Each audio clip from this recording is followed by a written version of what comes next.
इतिहास में कुछ नाम ऐसे हैं जो नफरत और बर्बादी की सबसे भयानक तस्वीर पेश करते हैं, और उनमें से एक नाम है एडोल्फ हिटलर।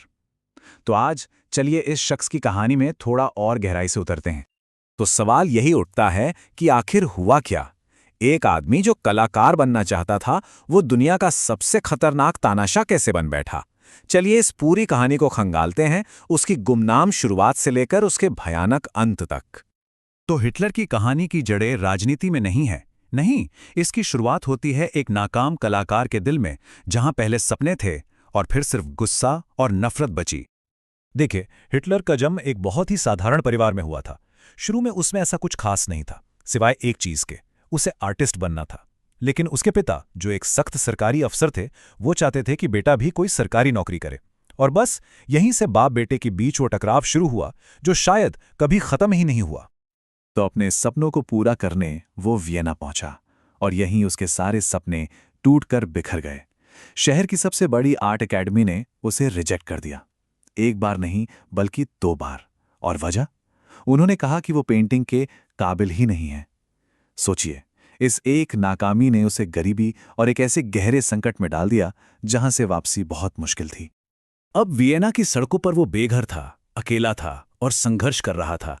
और इसी दौरान उसके अंदर की जो कड़वाहट थी ना, वो धीरे धीरे नफरत में बदलने लगी। अपनी हर नाकामी का इल्जाम वो दूसरों पर लगाने लगा। कौन थी ये दूसरे? यहूदी, कम्युनिस्ट और वियना की वो मिलीजुली संस्कृति जिसे वो बर्दाश्त नहीं कर पा रहा था। बस यहीं, इसी माहौल में उसकी खतरनाक सोच ने जड़ें जमाना शुरू कर दिया था। फिर शुरू हुआ पहला विश्व युद्ध, और अचानक हिटलर को लगा जैसे उसे जीने का एक मकसद मिल गया है। वो फौज में भर्ती हुआ, एक बहादुर सैनिक भी बना। लेकिन 1918 में जर्मनी की हार ने उसे तोड़कर रख दिया। उसे यकीन ही नहीं हुआ। उसने इस हार को एक धोखा माना और एक झूठी कहानी गढ़ दी कि जर्मनी को पीठ में छुरा घोंपकर हराया गया है। और ये छुरा किसने घोंपा? उसके मुताबिक यहूदियों और समाजवादियों ने। इस धोखे के एहसास ने उसकी नफरत की आग में घी डालने का काम किया। तो अब युद्ध खत्म हो चुका था, और हिटलर ने अपने इसी गुस्से और नफरत को अपना सबसे बड़ा हथियार बना लिया। और इसी हथियार के साथ उसने कदम रखा जर्मनी की उस वक्त की उथल-पुथल भरी राजनीति में। शुरुआत में तो वो सेना के लिए एक जासूस का काम कर रहा था। उसका काम था एक छोटी सी पार्टी, जर्मन वर्कर्स पार्टी पर नजर रखना। लेकिन वहां जाकर उसने देखा कि वो लोगों के गुस्से को भड़काने में माहिर है, और बस अपनी इसी कला के दम पर उसने उस छोटी सी पार्टी पर ही कब्जा कर लिया। उसने पार्टी को एक नया खतरनाक नाम दिया, नाजी पार्टी, और उसका निशान बनाया स्वस्तिक। अब 1923 आते आते हिटलर को लगा कि वो तैयार है। इटली में मुसोलिनी से प्रेरणा लेकर उसने भी ताकत के दम पर सत्ता हथियाने की कोशिश की। इसे बियर हॉल पुच के नाम से जाना जाता है। लेकिन ये कोशिश एक मजाक बनकर रह गई, पूरी तरह से नाकाम। और नतीजा, हिटलर को देशद्रोह के आरोप में गिरफ्तार कर लिया गया। पर कहते हैं ना, कभी कभी नाकामी भी एक मौका बन जाती है। जेल में बंद हिटलर के लिए ये सजा एक मौका साबित हुई। यहीं उसने अपनी वो कुख्यात किताब लिखी, माइंड काम्फ, यानी मेरा संघर्ष। ये किताब आगे चलकर नाजी विचारधारा की बाइबल बन गई।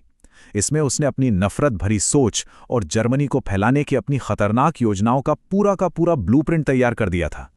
जेल से बाहर आकर हिटलर एक बात अच्छी तरह समझ गया था, बंदूक के जोर पर सत्ता नहीं मिलेगी। तो उसने अपनी रणनीति बदल दी। उसने एक नया और ज्यादा खतरनाक रास्ता चुना। वो रास्ता था लोकतंत्र का ही इस्तेमाल करके लोकतंत्र को ही जड़ से उखाड़ फेंकना।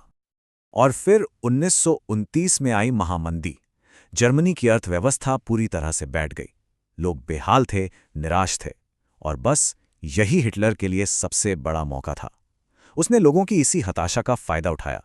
उसने वादे किए, नौकरियों के, स्थिरता के, जर्मनी का खोया हुआ सम्मान वापस दिलाने के। और देखते ही देखते उसने खुद को जर्मनी के एक मसीहा के तौर पर पेश कर दिया। और आखिरकार वो दिन आ ही गया। 30 जनवरी 1933 हिटलर को जर्मनी का चांसलर बना दिया गया। और चांसलर बनते ही उसने लोकतंत्र की धज्जियां उड़ाने में एक पल की भी देरी नहीं की। सोचिए, सिर्फ 18 महीने, बस इतने से वक्त में हिटलर ने एक एक करके सारे विरोध को कुचल दिया। पहले संसद में आग लगने का बहाना बनाया और लोगों की आज़ादी छीन ली। फिर एक ऐसा कानून पास करवाया जिसने उसे ही कानून बना दिया। यहां तक कि उसने अपनी ही पार्टी के विरोधियों को भी नहीं बख्शा, उन्हें भी मरवा दिया। और आखिर में जब राष्ट्रपति हिंडनबर्ग की मौत हुई तो उसने खुद को जर्मनी का सबसे बड़ा नेता फ्यूरर घोषित कर दिया। खेल खत्म। अब सत्ता पूरी तरह से हिटलर के हाथ में थी और पूरे जर्मन समाज को नाजी सोच के हिसाब से ढाला जाने लगा। प्रोपोगेंडा का मंत्री था गोवेल्स, जिसने हिटलर की ऐसी इमेज बनाई जैसे वो कोई देवता हो। स्कूल और हिटलर यूथ जैसे संगठनों के जरिए बच्चों के दिमाग में जहर घोला गया, और अगर कोई फिर भी आवाज उठाने की हिम्मत करता तो गेस्टापो जैसी खुफिया पुलिस उसे हमेशा के लिए चुप करा देती थी। इसके बाद आया साल 1935 और उसके साथ आए न्यूरेमबर्ग कानून। ये सिर्फ कानून नहीं थे, ये नफरत को कानूनी जामा पहनाने की कोशिश थी। इन कानूनों ने यहूदियों से उनकी नागरिकता छीन ली, उन्हें दूसरे दर्जे का इंसान बना दिया, यहां तक कि उनके शादी ब्याह पर भी रोक लगा दी गई। ये उस भयानक तबाही की तरफ एक और कदम था जो आने वाली थी। तो अब जर्मनी पर तो उसका पूरा कब्जा हो चुका था। इसके बाद हिटलर की नजरें टिकी बाकी दुनिया पर, और उसने पूरी दुनिया को एक ऐसे महायुद्ध में झोंक दिया जिसकी मिसाल इतिहास में नहीं मिलती। शुरुआत में तो ऐसा लगा कि हिटलर को कोई नहीं रोक सकता। उसकी ब्लिट्जक्रेग रणनीति यानी बिजली की रफ्तार से हमला करने की तरकीब जबरदस्त कामयाब रही। एक के बाद एक देश, फ्रांस, पोलैंड, सब घुटने टेकते गए। लेकिन फिर उसने एक बहुत बड़ी गलती कर दी। उसने सोवियत संघ पर हमला कर दिया। ये ऑपरेशन बारबरोसा उसकी सबसे बड़ी, सबसे विनाशकारी भूल साबित हुई। और इसी युद्ध की आड़ में नाजी हुकूमत ने अपने सबसे घिनौने प्लान को अंजाम दिया। वो इसे कहते थे फाइनल सॉल्यूशन या अंतिम समाधान।